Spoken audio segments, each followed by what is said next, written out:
अस्सलाम वालेकुम गाइस, कैसे हो सब। मैं एकदम चुकास बेली। अभी हमारे पास टाइम हुआ है 8:45।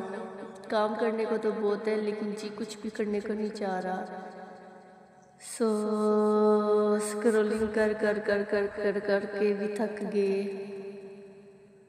फिर क्या कैमरा खोला, सोचा आज अपडेट ही दे दे। सो मेरी पहली अपडेट है, लाइक कीजिए, फॉलो कीजिए और थोड़ा मोटिवेट कीजिए ताकि मैं वीडियो बनाती रहूँ।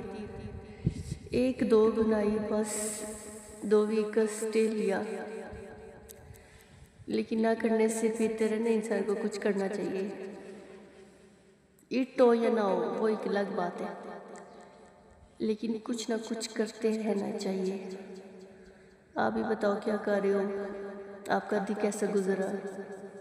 और बाय द वे ईद मुबारक। आज ईद डे 3 है।